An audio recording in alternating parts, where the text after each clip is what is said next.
Wanda Sykes brought her signature brand of razor-sharp political humor to The Late Show with Stephen Colbert last night, delivering a scathing, laugh-out-loud indictment of the Trump administration that left the audience both roaring with laughter and nodding in sober agreement. Please do not forget to subscribe to the channel. Thank you. From the moment she sat down, Sykes, rocking her trademark glasses and a smirk that said "buckle up," launched into what can only be described as a masterclass in political satire, tearing into the embarrassing, incompetent, corrupt Trump years with the precision of a surgeon and the fury of a stand-up who'd been saving these jokes for just the right moment. Let's talk about the Trump administration, Sykes began, pausing for the audience's anticipatory cheers, or as I like to call it, America's longest bathroom break. 4 years of us collectively standing outside the stall going, "Oh my God, what is happening in there?" The crowd erupted as Sykes mimed fanning herself from an imaginary stench, perfectly capturing the national mood of the era. She didn't hold back, comparing Trump's White House to a Real Housewives reunion, but with nuclear codes, and quipping, "Y'all remember when they tried to pass off Sharpiegate like it was normal? Like, oh, the president just accidentally altered a weather map with a marker, no big deal. If I did that at my job, I'd be in HR so fast. But then again, I actually have qualifications." Sykes saved some of her most brutal humor for Trump's cabinet, a rogues gallery of sycophants and grifters. Betsy DeVos over here looking like she'd never seen a school before she was put in charge of them, she joked, before shifting to a spot-on impression of a confused Jeff Sessions mumbling about states' rights. And let's not forget my personal favorite, she continued, Kellyanne Conway and her alternative facts. Honey, we call those lies. You can't just put a cute little bow on crazy and call it policy. The audience howled as Sykes pantomimed Conway's infamous 2 Corinthians moment, complete with a deranged grin. But it wasn't just the administration's incompetence that Sykes targeted. She zeroed in on the corruption with gleeful ferocity. Remember when they were all out here, selling pardons like it was a damn Groupon? She asked, shaking her head. Buy one felony conviction, get the second one half off. The jokes kept coming, from Trump's Twitter meltdowns, the man tweeted more than a teenager with a crush, except his crush was himself, to his handling of the pandemic. He treated COVID like a Yelp review. 1 star, would not recommend. Very unfair to me personally. Perhaps the biggest laugh came when Sykes turned her attention to Melania. Poor Melania, she sighed, feigning sympathy. The only FLOTUS who looked more miserable at the White House was the portrait of Lincoln. And that man got shot there. The audience lost it as Sykes reenacted Melania's infamous "I really don't care, do you" jacket moment, adding, "When your first lady's biggest contribution is a coat that reads like a hostage note, you know you've messed up." By the time Sykes wrapped up with a mock sincere, but hey, at least he did make history. First president to get impeached twice before lunch. The crowd was on its feet. Colbert, wiping away tears of laughter, could only nod in exhausted admiration. "That might be the most accurate summary of the last 4 years I've ever heard," he said.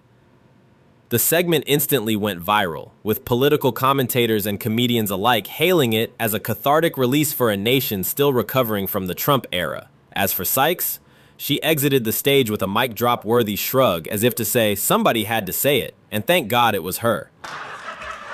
Knowing Trump, he probably only has room for 1 black woman in his brain at a time. If he turns on the TV right now, he'll be like, "Wow, Diamond's hosting the Daily Show." You know?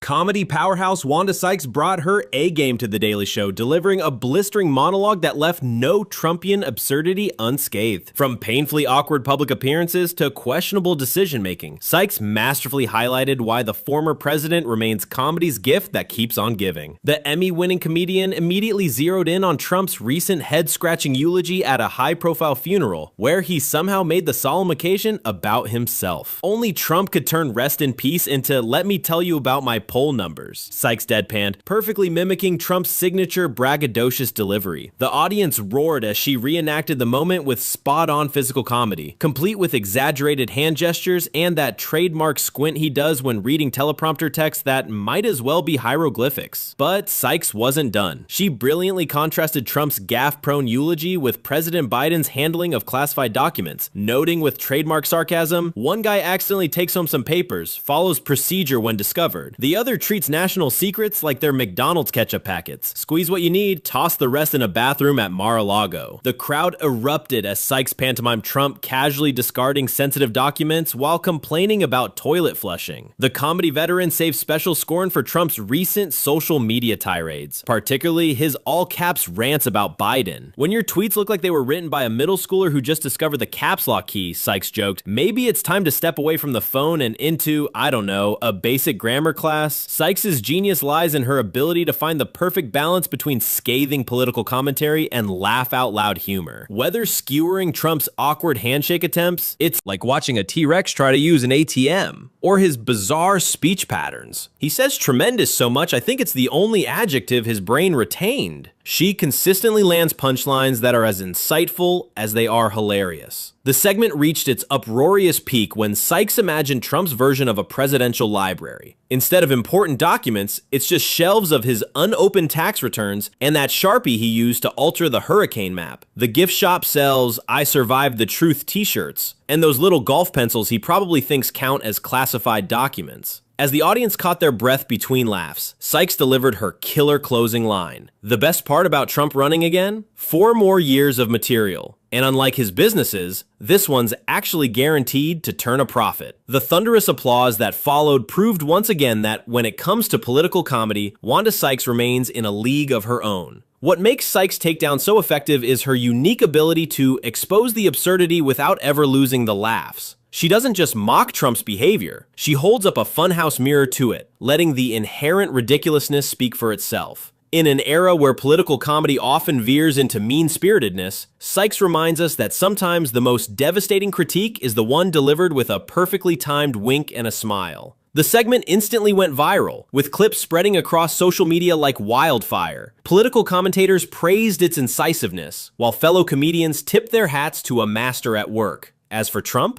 if history is any indication, he's probably drafting an all-caps response right now. And Wanda Sykes is undoubtedly ready with 5 more minutes of material waiting in the wings. In the grand tradition of comedy greats who've used humor to speak truth to power, Sykes' latest triumph proves she remains one of our sharpest satirical voices. Whether you love or loathe Trump, one thing's certain: when Wanda Sykes gets him in her comedic crosshairs, we all win. Hey, Jimmy. I know you must be excited. Your guy Trump won the election. Congratulations. Too soon, Jimmy. Too soon. Do you expect a cabinet position? I mean, what are you? How have you been able to digest this? Are you still in that shock mode? Jimmy, I'm a black woman and a lesbian. How the hell you think I'm doing?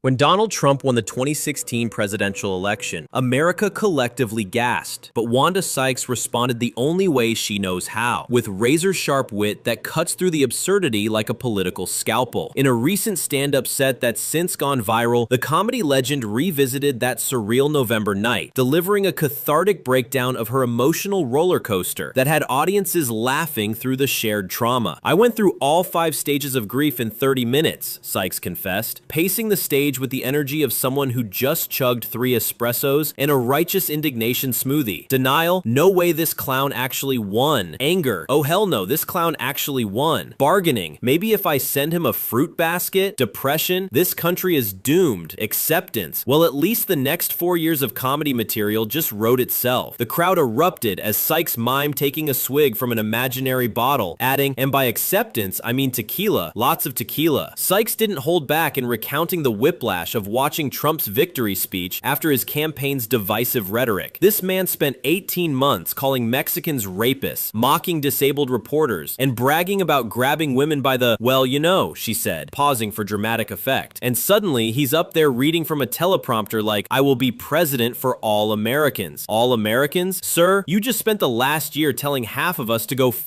ourselves. The audience howled as Sykes dropped into a spot-on impression of Trump attempting sincerity. Her face contorted into an unnatural smile that looked less presidential and more someone just photoshopped his lips onto a confused bulldog. The brilliance of Sykes' routine lies in her ability to balance raw honesty with laugh-till-you-cry absurdity. She recalled the morning after the election, describing liberal America's collective meltdown with perfect comedic timing. We all woke up looking like we'd been slapped by the ghost of Ronald Reagan. White folks were shook. Black folks were like, y'all just now figuring this out? Sykes then launched into a mock PSA for shell-shocked Democrats. If you or a loved one has been personally victimized by the 2016 election, you may be entitled to financial compensation, or at least a really strong drink. Of course, no Sykes takedown would be complete without eviscerating Trump's cabinet picks, which she likened to a game of Mad Libs gone horribly wrong. Betsy DeVos in charge of education? She scoffed. That's like putting a Kardashian in charge of NASA. Next thing you know, she'll be trying to teach kids that books are just Wi-Fi for poor people. The crowd lost it as Sykes imagined a Trump-era history textbook. Chapter 1, the very stable genius who invented America, me. Chapter 2, the best people, mostly my relatives. Chapter 3, alternative facts, don't check the footnotes. But Sykes saved her most biting commentary for Trump's relationship with the truth, comparing his fact-free rhetoric to a toddler's imagination. This man could stare at a blue sky and say it's green with such conviction that his staff would start tweeting about the radical left's war on color perception. She joked, nailing the administration's Orwellian doublespeak. By 2020, I half expected him to claim he invented oxygen. Nobody breathes better than me. Many people are saying it. The set reached its emotional peak when Sykes shifted to discussing how marginalized communities coped with Trump's presidency. We got through it the way we always do, she said, her voice dripping with equal parts sarcasm and steel. Black folks activated our centuries-old survival mode. Laugh so you don't cry. LGBTQ plus folks perfected the, oh honey, we've survived worse, eye roll. And white liberals finally understood why some of us keep wine in sippy cups for easy access during press conferences. As the laughter subsided, Sykes delivered her mic drop moment. But here's the thing about Trump. He thought winning was the hard part. Turns out governing's tougher than cheating at golf, and no amount of Sharpie doctored maps could change that. The audience rose to their feet as she exited the stage, leaving behind not just laughs, but a collective exhale, proof that even the darkest political moments can't withstand the disinfecting power of world-class comedy. In the grand tradition of Richard Pryor and George Carlin, Sykes reminds us that humor isn't just entertainment, it's survival. And if her viral set proves anything, it's that America's comedians, not its politicians, remain our most trusted truth tellers. As for Trump's legacy, don't worry, Sykes quipped in her encore. History will remember him exactly how he deserves, as a cautionary tale and a really expensive lesson. Cue the standing ovation. I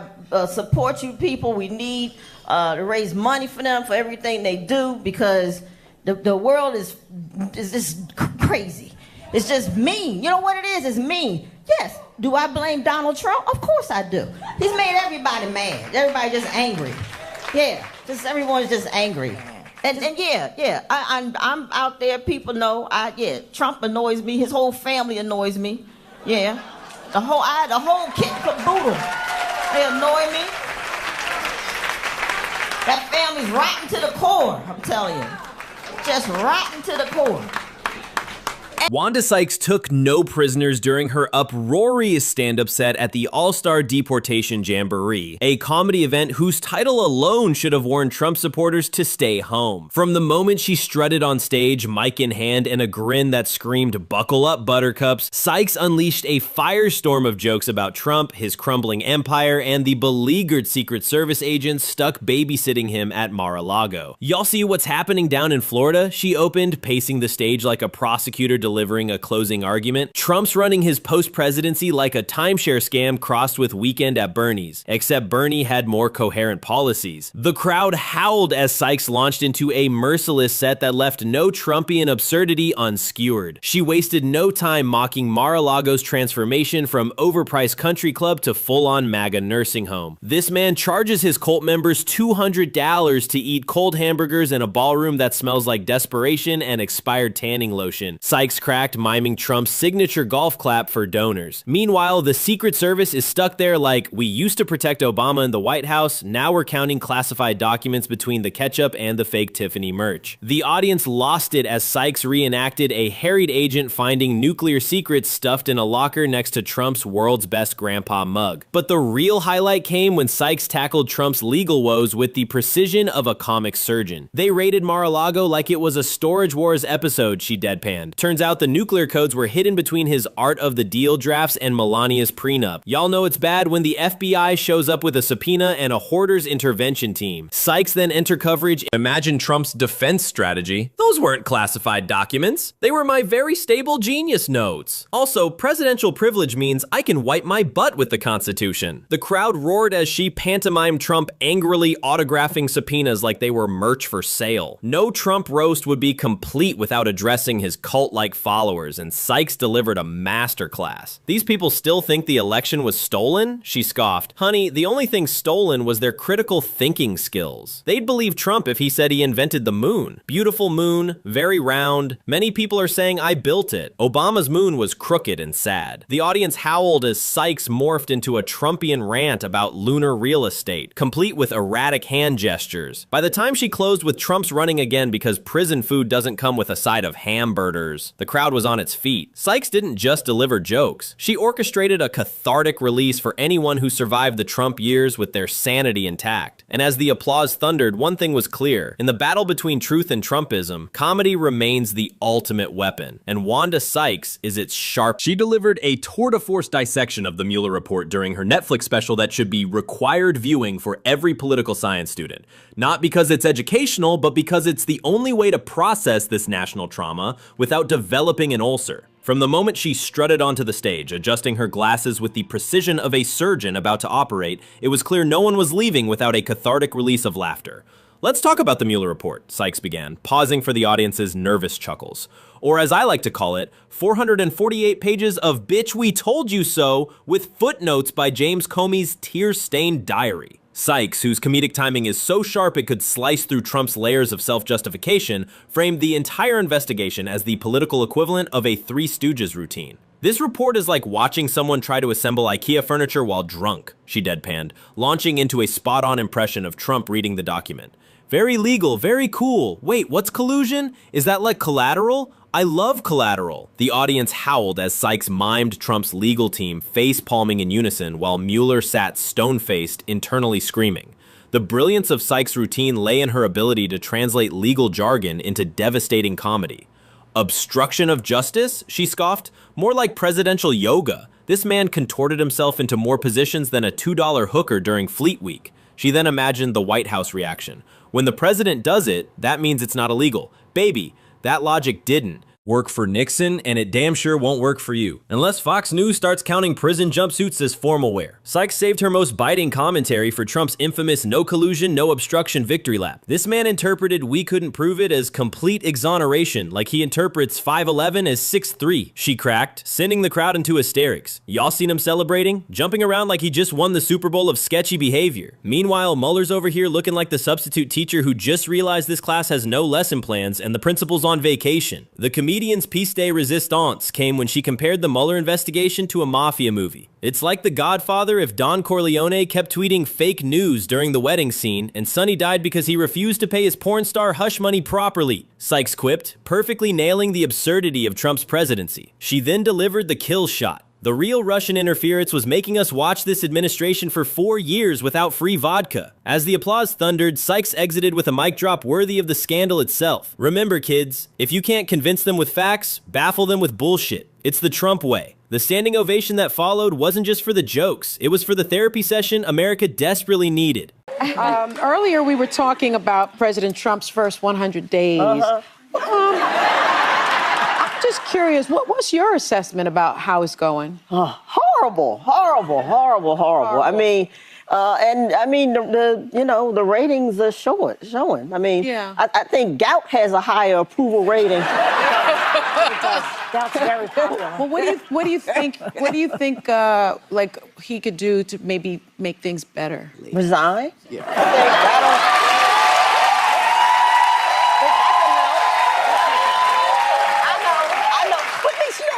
was a little smarter this time, just a little, because the first term, he surrounded himself by somewhat competent people, right? Yeah. But then they all realized that he was an idiot and they quit. Yeah. This time he's like, I want all dummies, all just give me the most incompetent, just put them all around me. And it makes him look smart.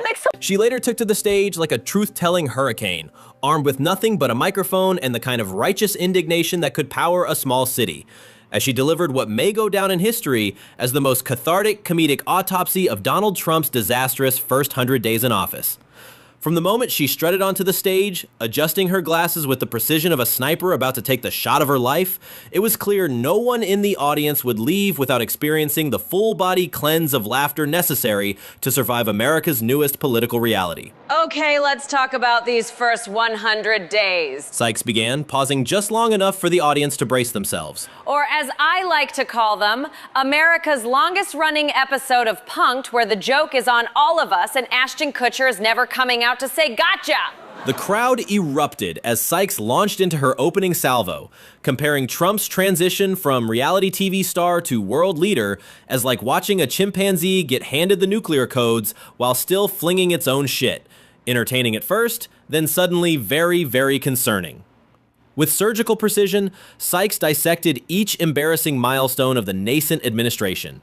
She mocked Trump's obsession with crowd sizes. This man measured his inauguration like it was his dick in a locker room. His war with the intelligence community. He called them Nazis while taking policy advice from Steve Bannon. That's like getting mad at Whole Foods while eating a Big Mac. And his cabinet of wealthy ghouls and failed TV personalities. Betsy DeVos was put in charge of education because she once saw a school from the outside while her driver waited. The audience howled as Sykes pantomimed, various cabinet members trying to remember what their departments actually did, culminating in a spot-on impression of Ben Carson falling asleep during his own confirmation hearing. But it was Sykes' takedown of Trump's policy failures that truly shone. Healthcare reform died faster than his attention span during a climate briefing, she deadpanned. And that wall Mexico was supposed to pay for? Last I checked, the only thing getting built is a lawsuit from every environmental group in the country. She then imagined Trump's response to his legislative failures. Nobody knew governing was this hard. Bitch, we knew. Hillary knew. The third grade civics class you definitely didn't attend knew. The comedian saved special scorn for Trump's relationship with the truth, comparing his press secretary's daily briefings to watching someone try to defend a toddler who just ate all the cookies while still holding the empty plate. Alternative facts? Sykes scoffed. That's not a communication strategy. That's what my ex-husband used to say when I caught him cheating. And at least he had the decency to look ashamed. By the time Sykes closed with her impression of Melania Trump slowly realizing what she'd signed up for, that woman's smile has gotten so tight I think it's giving her migraines now. The audience was on their feet. What made her routine transcend comedy was its underlying message, that sometimes laughter isn't just medicine, but resistance. As she exited the stage to thunderous applause, one thing was clear. If these first 100 days were any indication, Wanda Sykes would have enough material to last 8 years. And America would need every minute of it. Hope you enjoy the video and do not forget to leave your thoughts in the comment section. Until next time, thanks for watching.